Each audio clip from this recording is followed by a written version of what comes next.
पाकिस्तान की बेतुकी और बेमायनी और घटिया तरीन परफॉर्मेंस के बाद अब थोड़ी सी जो सर्जरी है बकौल चेयरमैन पीसीबी के होने जा रही है, क्योंकि उनका तो खुद मेरे ख्याल से सर्जरी होनी चाहिए, क्योंकि वो खुद मेरिट पे नहीं आए और वो खुद पाकिस्तान क्रिकेट बोर्ड के चेयरमैन हैं, सो कॉल चेयरमैन हैं, जिनका मेरे ख्याल से कोई काम नहीं बनता इस सीट पर और इन फैसलों पर, क्योंकि दूर दूर तक उनका क्रिकेट के शोबे तक कोई ताल्लुक नहीं है।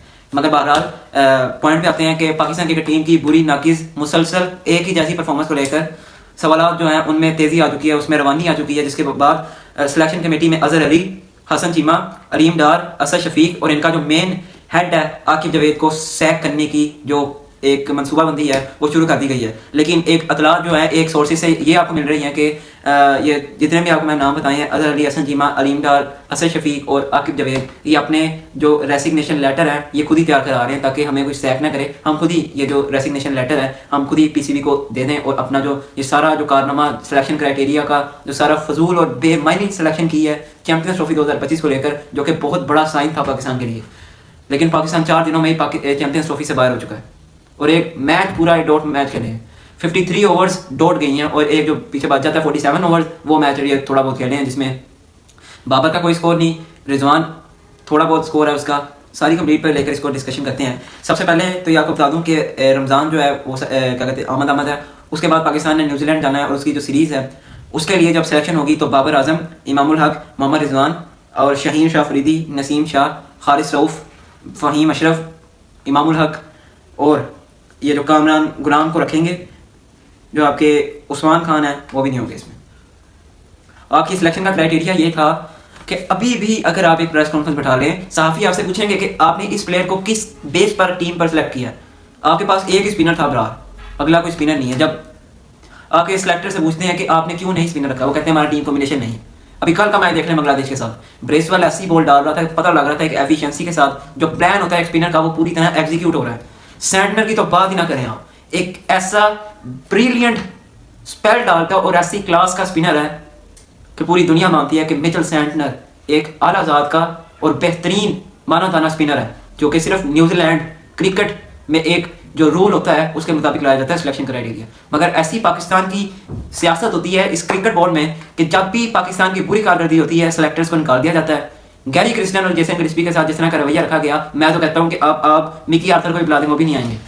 जो भी कोच है जैसा रवैया आप इंग्लिश और फॉरेन कोचेस के साथ रखते हैं, मेरे ख्याल से कोई भी आने को पाकिस्तान में तैयार नहीं होगा। आपको यहीं से या आप यूनस को लगा लेंगे, यूनस को नहीं यूसुफ को लगा लेंगे जो सिर्फ बेतुके से सवाल देते हैं। इंजमाम आ जाके यही आप बात हैं। अजहर महमूद, इंजमाम आपके यूसुफ मोहम्मद यूसुफ हो गए, सकलैन मुश्ताक हो गए, और ये सारा ताल्लुक वाला काम है और जो ताल्लुकात वाला काम है सो कार्ड यहीं से शुरू होता है और यहीं से पाकिस्तान क्रिकेट टीम की जो तबाही है वो शुरू होती है। अब पाकिस्तान क्रिकेट टीम की परफॉर्मेंस पहले आपको बता देता हूँ कि इंडिया के साथ हर दफ़ा हारने की वजूहत क्या हैं और फिर बाद में इनको किंग कहा जाता है। पाकिस्तान 2021 में जब अपना स्टार्ट किया तो पहला मैच भारत के साथ था दुबई में, जब पाकिस्तान ने 10 विकेटों से भारत को उड़ाया। उसकी सज़ा हमें आज तक भुगतनी पड़ रही है। वो आप हार जाते मैच, हमें नहीं फर्क पड़ना था कोई, लेकिन जब आपने जीत लिया वो उसका सारा का सारा जो मलबा था अब 2025 तक गिर, अभी भी उसके अंदर ही है पाकिस्तान, उस मलबे के बाहर नहीं आ सका।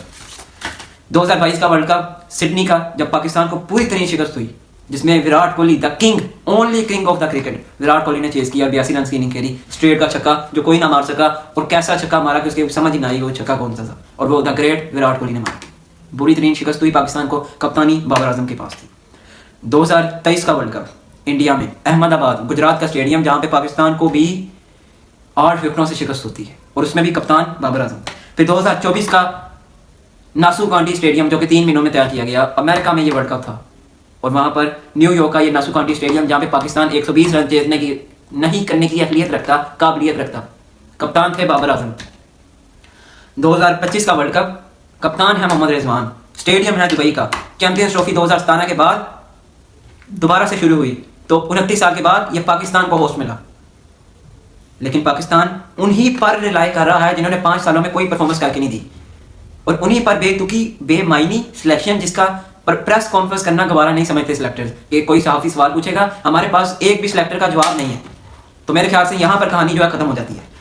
कि मैं अब सवाल पूछता हूँ कि आपने कामरान गुलाम को बाबर के नंबर पे क्यों नहीं खिलाया? इनसिक्योरिटीज तो पैदा होती हैं फिर यहाँ से कि जब आपने वेस्ट इंडीज के खिलाफ सीरीज थी, टेस्ट सीरीज, बल्कि इंग्लैंड के खिलाफ थी, आपने बाबर, शाहीन, नसीम को बाहर कर दिया कि आप फिटनेस के मामलात हैं, जो कि आपने अंदरूनी तौर पर उनको यही वजह बताई, मगर बैरूनी तौर पर जो कि बाहर खबर यह आई कि आपको रेस्ट कराया गया। रेस्ट और ड्रॉप में कोई फर्क नहीं होता, आपको रेस्ट कराया गया क्योंकि आप फिट थे। मैचेस तो आप ऐसे ही खेल रहे थे, प्रैक्टिस भी पूरी कर रहे थे। फिटनेस ही आपका मेरे ख्याल से मेन कंसर्न था इस पाकिस्तान क्रिकेट टीम में। तो वो पाकिस्तान क्रिकेट टीम की जो फिटनेस है, सो कॉल्ड प्लेयर्स और सो कॉल्ड सेलेक्टर्स ने छुपाई रखा, उनको दोबारा लेकर आए।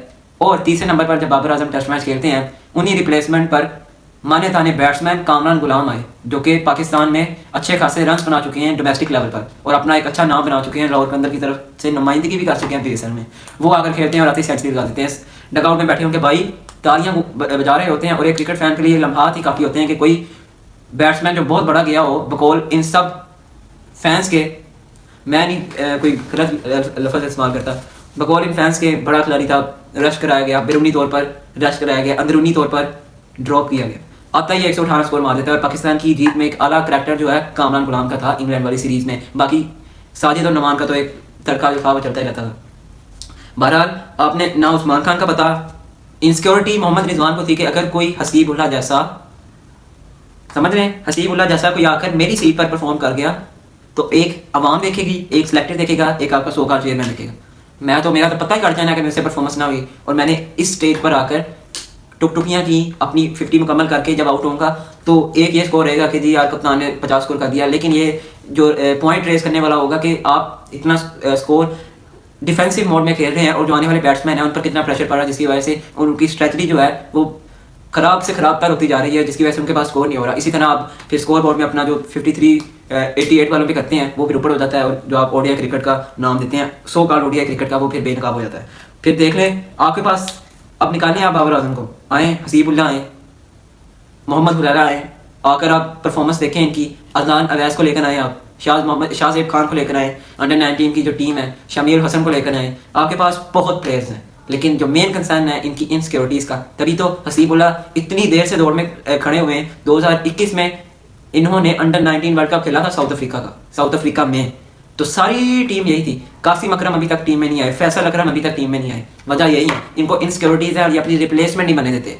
रिप्लेसमेंट की जब बात होती है तो न्यूजीलैंड विल यंग ने आके सेंचुरी बना दी, किसकी रिप्लेसमेंट पर, रचिन रविंद्रा की रिप्लेसमेंट पर। जब आप ट्राई नेशन सीरीज मैच खेल रहे होते हैं, जब रचिन रविंद्रा के बॉल लगती है, विल यंग आके सेंचुरी बनाते हैं। फिर विल यंग जब जाते हैं तो तब रचिन रविंद्रा कल बांग्लादेश के मैच में सेंचुरी बना देते हैं। ये होती है रिप्लेसमेंट, जब आपका रोटेशन पॉलिसी वाला काम होता है। यहाँ पर सेलेक्टर ही माननी है, एक जाता है दूसरा आता है, दूसरा आता है, दूसरी गवर्नमेंट उसको दूसरा ले आती है। एक को कंसिस्टेंट परफॉर्मेंस बेस पर रखें ताकि उसी से सवाल हो कि आपने ये सारा जो मल्टीनेशनल इवेंट था और जितनी भी सारी ये आपकी ये जो ट्राई नेशनल सीरीज वगैरह भी हो गई और ये जितने भी आपके बायलैटरल सीरीज हो गई, इसका जो मुआयना है वो सिर्फ एक बंदे को दिया जाए। और आप देख लें, जैसे शहरियार खान साहब की डेथ हुई, अल्लाह मग़फ़िरत करे, उसके बाद नजम सेठी आए, काम किया अपना। उसके बाद एहसान मानी आए, फिर एहसान मानी के बाद रमीज़ राजा आए, रमीज़ राजा के बाद आपके फिर नजम सेठी आए, फिर ज़का अशरफ आए, फिर मोहसिन नकवी आए।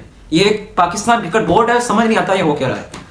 ये क्रिकेट बोर्ड है या क्या, किसी ने सीट पकड़ी है कि कोई मैं यहाँ पे बैठूंगा तो ऐसे हो जाएगा, ऐसे ही पाकिस्तान क्रिकेट बोर्ड खिचड़ियाँ पकी हुई हैं। आपके पास हर प्लेयर है। बॉलिंग कैटेगरी में आकिब जवेद है, बॉलिंग कैटेगरी में आपके पास अली रजा है, अंडर 19 का मना ताला बॉलर है। एहसान उल्लाह की जैसी परफॉर्मेंस थी, सब ही सब उसका क्रेडिट ले रहे थे कि जी मैं इसे मुल्तान क्रिकेट टीम में लेकर आया। फिर उसी के खिलाफ जो है वो आप बकवासियात कर रहे हैं कि इनसे जो फिजियोथेरेपिस्ट हैं इनसे पूछा गया तो ये इतनी स्पीड नहीं कर सकते। ये अनप्रोफेशनलिज्म है और मैं कुछ कह नहीं सकता कि एहसानुल्लाह जो आपको पीएसएल का बेस्ट तरीन बॉलर होता है वही आपसे बर्दाश्त नहीं हो रहा। और उसके बाद आपके पास मीर हमजा, खुरम शहजाद, फिर आपके पास अली रजा जैसा अंडर 19 में बॉलर हो तो आप किन पर एहसान करेंगे। और उसके बाद एक और बॉलर है मोहम्मद अली जो आप टेस्ट मैचेस में खिलाते हैं, क्या आपने प्रोड्यूस करना है, आप अपनी रिप्लेसमेंट ही नहीं बनने देते। At the end of the day वही पूरी टीम बन जाती है। बाबर, रिजवान, शाहीन, नसीम, हारिस और सलमान अली आगा, कोई परफॉर्मेंस नहीं, कोई कुछ नहीं, कोई सवालात भी नहीं उठा सकता।